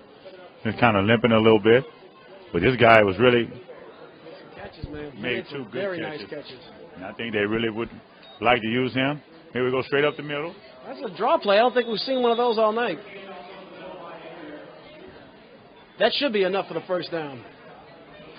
And it looks like they're spotting at the 32. So first down for the Pelicans. They get a positive play, and if it's, you know what they say, if it's as long as it's a positive, it's not a negative.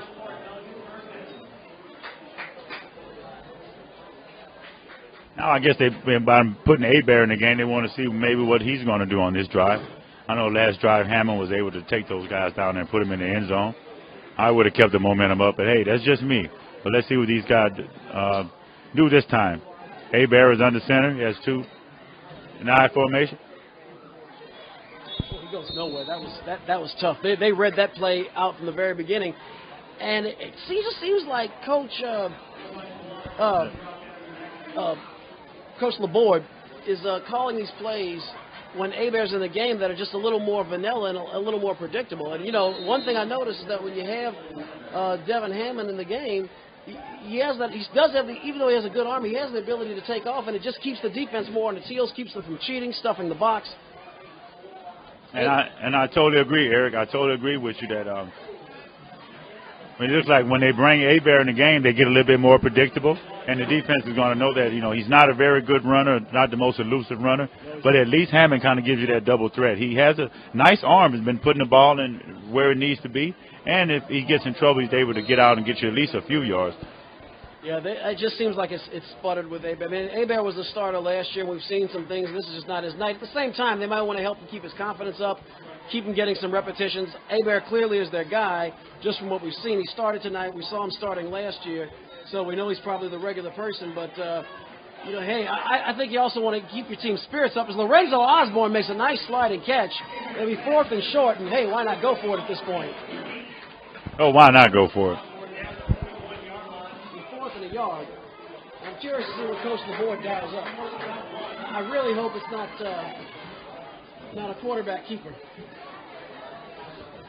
They tried that in the first half and got nowhere. They were stuck on the 4th down, coming out of a timeout, and they actually called a quarterback sneak and got nowhere. Well, let's see what they do this time. They still have Hebert in the game. He's in I formation. I wouldn't blame if they just pounded the ball right in the middle. They're in a bunch formation, I formation. There's the handoff right to the tailback. They stuck him in the backfield. Oh, he's trying a second effort. And the ball. He fumbles the ball. From bad to worse. Was he called down? What you think? It looked like, there was a pile of people. I would have guessed he was stopped, but it's going to be 6 one way, half dozen the other, though, because U-High is going to have possession after this down either way. They're signaling first down, whether it's a turnover on downs or a fumble is neither here nor there. Port Allen, again, has failed to convert on fourth down.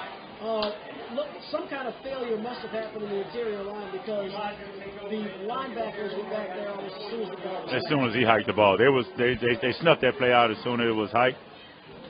And what I don't understand is it seems like for them to even get into 4th and 1, they threw the ball on 3rd down, and they seem to have been having a little bit of success throwing the ball, but it seems like they don't want to throw the ball when it gets to 4th down or 3rd and 2. And look, it really begs the question why. At least get something to the flat. I mean, if you're going to have Alex Aber in there as your starter, I'd imagine you'd have more confidence in him to throw the football. But we know he's not a runner like talking about it, so why not call some passing plays, spread that ball out? And more importantly, and this has been a recurring theme we've hammered all night, is give the defense something to guess at. Because right now they know what's coming, and they're waiting for it. Exactly. And the last series that they had, Lorenzo Osborne was actually getting open. He was open on that last series and was able to get him 1 yard short of the first down. And it seems like when they come back and get neither a critical play, they go back into the run or some type of sweep play, something that the defense has been able to anticipate. It's like a turtle going into a shell, almost. This is nice. I think it's worth seeing this. You have the U-High cheerleaders joining hands with the Port Allen cheerleaders. And frankly, I'd rather even almost show that to the audience at home, this slaughtering of a football game. Yeah. Going on right here. There's the handoff on there's a fake jet sweep, and looks like Logan Hall took the ball right around the right side, maybe gained a couple, and it's going to be 3rd and about 4. Yeah, and that's a good picture right there. But both cheerleaders, I guess the U-High cheerleaders are leading the sheep to the slaughter, you know. I think they're rubbing it in, really. I know that's how we did it when we was in high school. There was no mercy.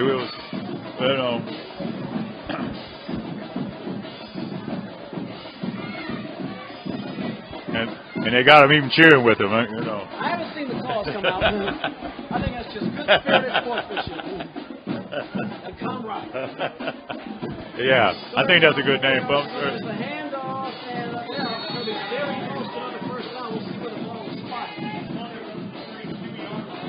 I think we got it, Joker. It's going to be very close here. From where they spotted that, from where I see, I don't think they have it. Yeah, it's going to be 4th down in inches. And why not go for it? Work on your second string that's out there. Get them some repetitions in pressure situations, short yardage situations. And that's right. You got him in the shotgun again. We'll see what looks like Baker's got. Trips to his right, one receiver left. The lone setback is B.J. Smothers. There's the check with me. They're going to move Smothers to his left. Okay. So this is actually.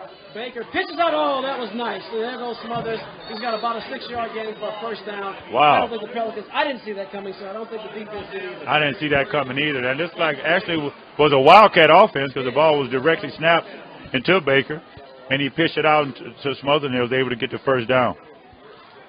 So they are going to spot the ball at the 27-yard line, and it's another first down for the U-High Cubs. And now they're just pretty much just eating the clock up, and they got their second string offense out there, and they're still able to move the ball like they want to. It's a minute left in the third quarter. The score is still 48-12. That hasn't changed. And here we go. Number 15, Logan Hall is in motion. And there goes Baker. There goes Baker again. Sweeping, and he eludes one tackler, and they finally run out of bounds. He may have gained about 4 yards in that play with all that length, in spite of all that horizontal running.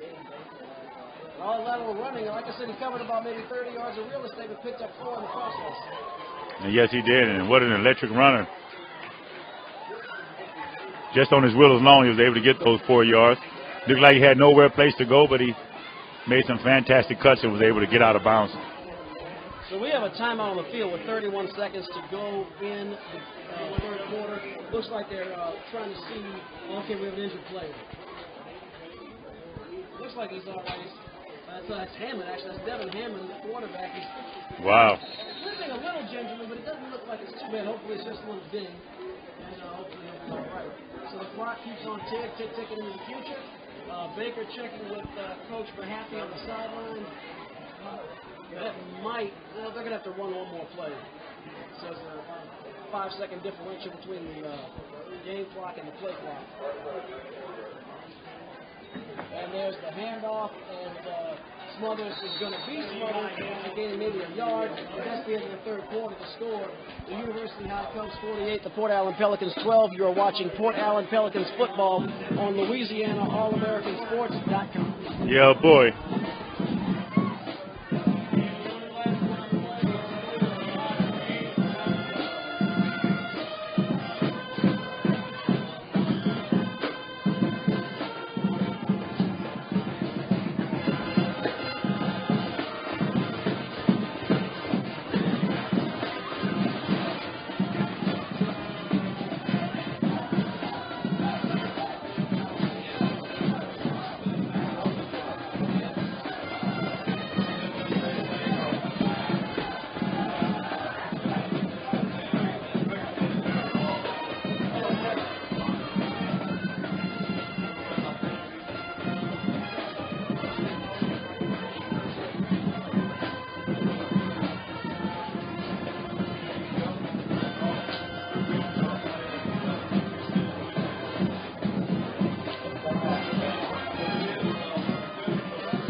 It's the start of the fourth quarter.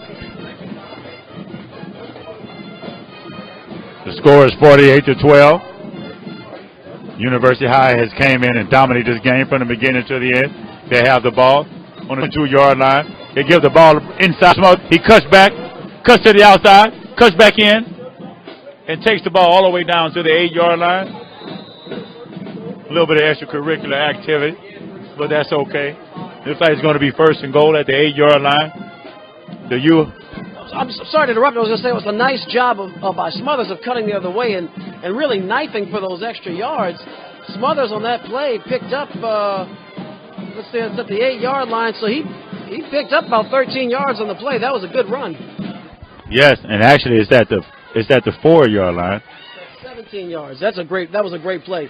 Really good running, good vision by the runner to see that crease on the other side of the field and really slice through and pick up the extra yards. Yeah, and this is actually they have him listed as a quarterback and a wide receiver, but I've noticed that they've been running. They played him at quarterback tonight. They've also played him at running back. Here he is, gets the ball again, gets close to the goal line. Let's see if the referee calls it a touchdown. I think he's a little short. They'll call it about the 1-yard line, it looks like. So it's going to be second down in inches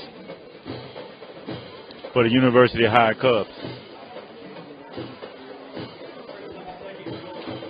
And this is their second string, and they're bringing these guys in, these underclassmen in. And these guys are fresh, and they're able to move the ball and still come in and still succeed in what they're trying to do. Well, you see that, and definitely give some big props to their reserve quarterback, Jalen Baker. He has really provided some electricity into the second unit. I mean, they are hustling out there, and he is an athlete. There's the handoff right up the chute into the end zone. I believe that is that Smothers? It is Smothers, and that will further smother these Pelicans.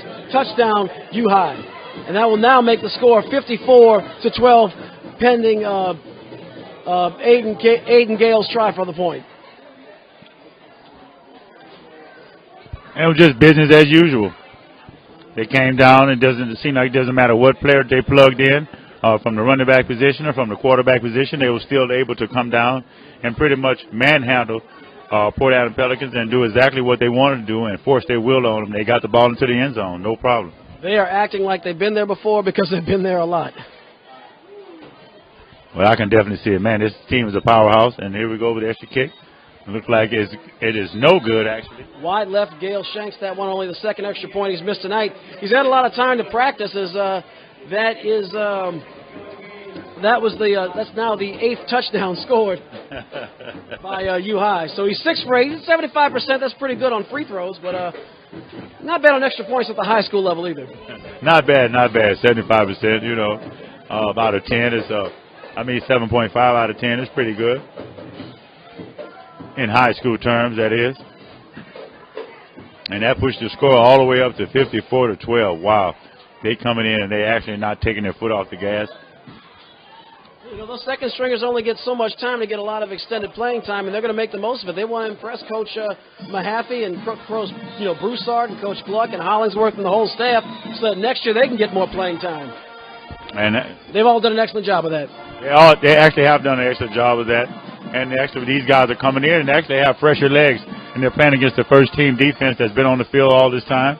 And I think that has contributed to them being able to move the ball also. Looks like U-High just called the timeout for that very purpose so they can get some more young blood on the field.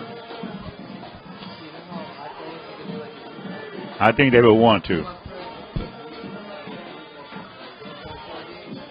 There's timeout on the field. 10:26 left to play in the fourth quarter. And I'm pretty sure right here the coaches look like he's giving them a little pep talk to let them to keep fighting. It's mostly for their own dignity. Remember to join us tomorrow morning, Saturday morning, 11 a.m. on 96.9 FM WHYR for the Louisiana All-American Sports Show. It'll be Piper, myself, and Coach Perry Daniels and Professor Terrell Johnson discussing high school, college, and professional sports, LSU, Southern Saints, prep football, Royals, Giants, and a whole lot more in the world of sports. If you can't catch us on 96.9 FM, if you're outside of the listening area in Baton Rouge, you can catch us from anywhere in the world at WHYR.org or on the TuneIn app on your Android phone. Saturday morning, 11 a.m. Be sure to turn in to the #1 sports talk show in Baton Rouge, Louisiana All-American Sports Show with Eric Hatfield, Perry Daniels. And here we go with the kickoff again. Do the same thing again with that end over end. That's the end over end. This time he breaks it out, cuts back up middle. Well, Piper, you and I were saying, we were wondering if Devin Hammond was okay, if it was, and clearly he's all right. He's all right. Nice return by the young man. Yeah, very nice return. He took the ball all the way past midfield up to the 48-yard line of the Cubs, which will give them great field position to start their first possession in the fourth quarter. But they're down so many points. I think now it's just pretty much to try to see what you got, prepare yourself for the next game, fight hard and keep your dignity, and try to work on some new plays or new tactics if you have them. But this game is pretty much over. Eric called the DOA in the first quarter, and now in the fourth quarter, we have Alex Hebert behind. He goes up the middle. Where was that? Where was that when they needed it earlier on 4th and 1? That's how you execute a quarterback keeper. Yeah, I think they caught him off surprise that time, and plus, I think the Cubs have their second string defense that's in there, and they may have not been up on that. Yeah, it makes it look like which was a good call. It was a first down, run by Hebert. No, go right ahead. I was saying I couldn't tell if they were going to give him the first or not. And, let's see, and there's the dial it down. This is to a 1 now. Okay, so it's first down and 10. And that's around. Oh, man, they snuffed out and he's still on his feet. The running back was stopped in the backfield. Well, he's still stopped in the backfield as number 7, Jawan Johnson, tried to sneak around on a jet sweep. He shook off one tackle, thought he had a shot to break another. He did not, and, oh, boy, about 5 yards were lost on that play. Yeah, he lost his footing on that play. Actually made a great move to be able to avoid the tackle that came right at the ball was high, had snuffed that play out, but bad footing cost him. Then he slipped down for a 5-yard loss. So it'll be second down and 15. The ball is at 39-yard line of the Cubs. Hebert gives the ball to James Jones. You can hear the pads colliding up here. There were 4 Cubs all on top of him. But you know what? He moved the ball forward. That's about an 8, maybe even a 9-yard gain. So, no pain, no gain. And he's limping off. There is some pain. I didn't mean to be funny on that one. I didn't realize it looks like he tweaked his ankle a little, but he looks like he's all right. Yeah, it looks like he's all right. He made it to the sideline okay. But he actually gave them a little bit of chance for this third down. Still going to be third down and 7. And we'll see what they do here. We got Hebert on the center. Single back, Kevin Ransom. Bunch formation. And he gives the ball straight up the middle to Kevin Ransom. Pushes the ball all the way to the 29-yard line, but it's going to be short of the first down. Looks like maybe 2 or 3 yards. like he's going to be 2 yards short on the 4th down. And from this point on, I'm pretty sure, you're going to go for every 4th down here. They're deep in their opponent's territory. Even if they don't get it, which has been a recurring theme tonight, unfortunately, it's not going to hurt them nearly as badly. Oh, that's a silly penalty. Looked like number 28. That was Norris Cummings lost his balance. He put his hand on the left tackle, caused everyone to shake, and that drew a false start. Oh, that hurts. Because those yards really are hard fought. You hear about fighting and scratching for every yard, and the Pelicans have had to do that tonight. Yeah, they really have. They've had a couple of costly penalties. This one's going to push it back and make it 4th down and yards to go. Yeah, 4th and 2 is a heck of a lot more appealing than 4th and 7.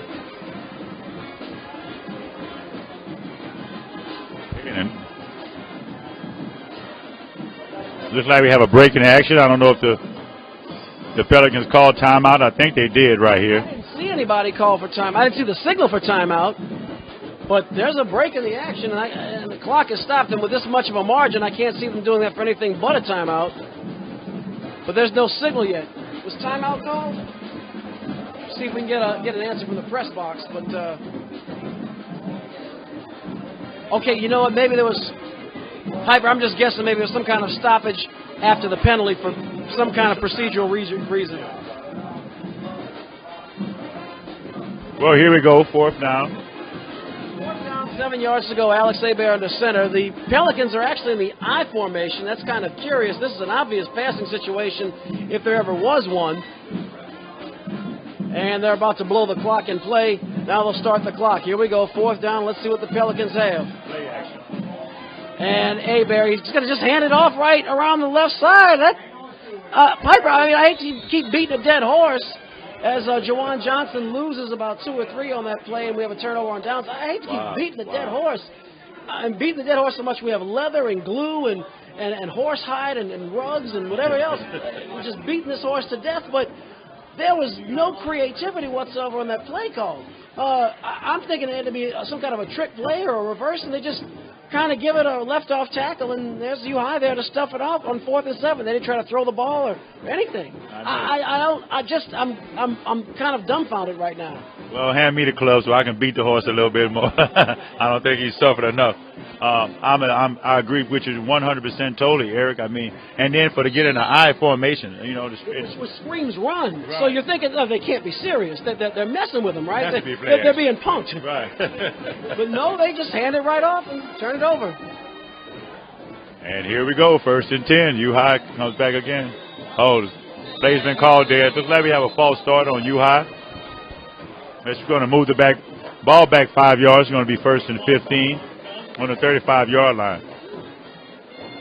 But going back to that 4th down play again, you know, I want to hit the horse one more time. Sure. I just don't understand that at all. I was for sure it was going to be a play action. They're showing I formation, bunch formation. I mean, the goal to go. See, if it was 4th and 1, 4th and 2. Well, if it's the original yardage, it was the original down and distance. I get that, although they lost yards. But I mean, I at least understand the rationale. 7 yards to go, you got to throw the ball. Or at least run a trick play, and Smothers will continue to smother these Pelicans as he's running past the original line of scrimmage. Smart play that time, too. Smothers also stayed in bounds to keep the clock running. And now we're getting down to 7 minutes to go here in the 4th quarter. And I think that on this series they're looking to keep the ball and keep the ball away from Port Allen and be able to run their offense through their second string to see what they got and just go ahead and end this game. Ball is resting at, is that the 43 or the 44, Piper? I can't see. It's on the far hash. It's a 43-yard line. So that'll bring up 2nd down and 6 yards to go. It's a long 6. That was a nice run. That was a 9-yard run on that play by Smothers. Getting his team out of a tight situation again. Now they shifted to Smothers. He gives it to Baker. Now they're just having fun right now. But you know what? Even that was more creative. And I'll stop at this point because there's no point in being a down man. But even that was more creative than the 4th down call. Very creative. It's just incredible to me. It's just you saw it coming a mile away.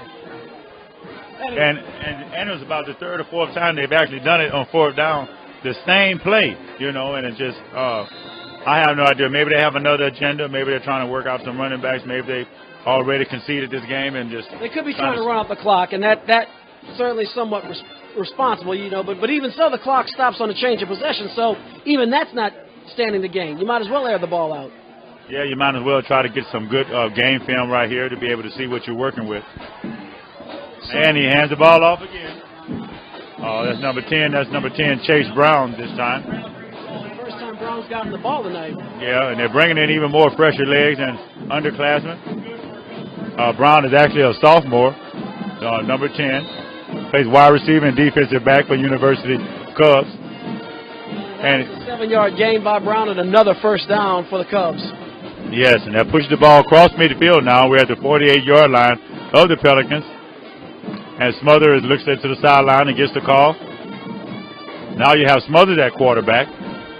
And they're going to shift it to Smothers. Somebody moved. They let it go. Smothers on the play-action fake around the left side. Big yards to the 30, 25, still on his feet to the 20, and finally brought down kind of hard at about the 19-yard line. That was a big gain on the play by Smothers. That was a 29-yard gallop. I'm sorry. Strike that. That was a 19-yard gallop by the Cub. Oh, yeah, that exactly was a gallop since we're going to beat this dead horse. That was 29 That was 29 yards. I'm sorry, I was looking at the wrong yard marker. 29-yard gain, big run there. Yeah. And that horse is alive. Right.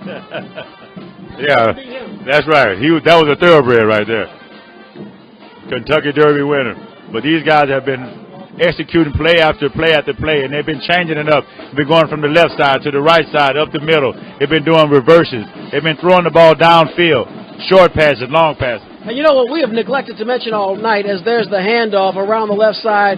Running back still on his feet. Good shoestring tackle around the 17, so 16, only a gain of 3. What we've neglected to mention all night is the job that they have done in the trenches. This offensive line has opened up holes. They've moved laterally when the play has changed directions. They've made sure they've had their support for the teammates. They've kept the Port Allen Pelicans pass rush completely off balance all night long. All night long, Eric, and you're absolutely right. This offensive line deserves a lot of credit. I mean, on their pass protection, on their run blocking and run blocking scheme, they've been pushing other teams off the line and opening the holes up for the running backs. And they've also been protecting the quarterback when it's time to throw the ball down the field. So kudos to them. 3 minutes, 58 seconds to go in the ball game. Shotgun formation. There's the man in motion, and there's the handoff. Wow, I was fooled on that play. That was a misdirection, and that was Mike Douglas on the carry, and so he'll pick up a few more yards, and it'll be third down. It'll be third down, and it was a misdirection play. Number 43 was actually got some positive yards on that play, but this team is still using misdirection plays, and still the offensive line is still blocking and making holes for these guys, and these guys are just making it look easy right now. They are, and the thing is, it's not easy. It's not easy to execute this crisply. The Port Allen team, as the urban kids would say, they ain't no punk. They're this very competitive District 7-3-8 for the moment. This Port Allen team is 3-0. They won't be in a few minutes, but and U-High has come in and blown these guys all off the field in their own building. Very, very impressive showing here. Smother has the ball. That's Brown, I believe. That is Chase Brown. Gained a couple of more. And the question is, you don't want to be perceived as trying to run up the score when you're clobbering your opponent. But, if you kick the field goal, you're extending the game a little bit more. So it's almost more sportsmanlike to run up the gut, give them a chance to make you turn it over on downs, and perhaps give them a chance to at least run up the clock on their own terms. Yeah, I think so, Eric. I think you're absolutely right. But at this point right now, it doesn't really matter what they do. I think they're going to continue to run their offense to see what they have and collect more game film, basically. This one's over. You can stick a fork in it. 4th down, 4 yards to go. Turn out the lights. The party's over. They say that all good things must end. Tonight's the night. Call it a night. The party's over. Until tomorrow starts the same old thing again. Chad Brown on the carry is about a yard shy of the first. It looks like Port Allen will get the ball back. And there you have it. Eric was the one that sang. It wasn't the fat lady that sang. You got the song where Eric Hatfield himself. And when he comes out and sings that song, you could pretty much call it. It's over with. It's done data. It's a done data. Well, you have the fat lady, or you can have the middle-aged brother. Either way. Take your pick. You know what I mean? Either way you look at it, you know what I'm saying? You can close the casket, however you want to put it. It's about over with. But they actually was able to stop them on that one. We have a minute and 55 seconds left in the fourth quarter. Port Allen has the ball. Looks like on their 9-yard line. And they're just going to run the ball. Oh. That was you know, the thing is, he reminded me of Heath Pinell with a vicious tackle behind the line. Reminded me of Randy White stuffing guys behind the line. He used to play for the Dallas Cowboys, and he also has Randy White's number, 54.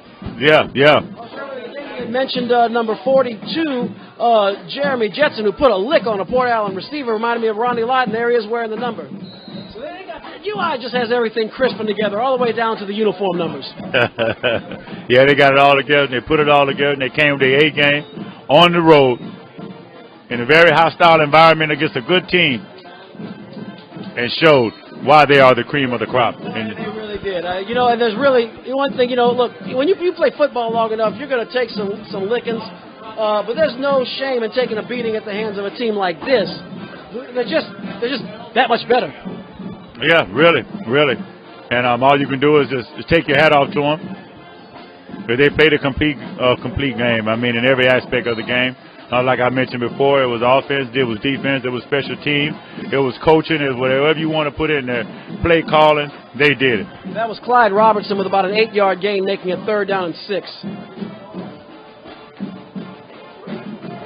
And those sweep plays have gone, I mean, absolutely nowhere.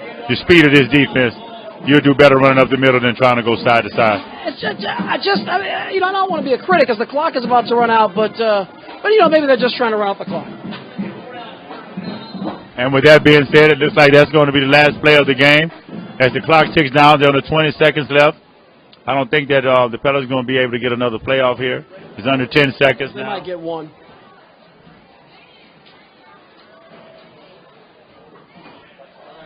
And they actually do get one more playoff. Robertson on the left side picks up about 5. That's the end of the ball game.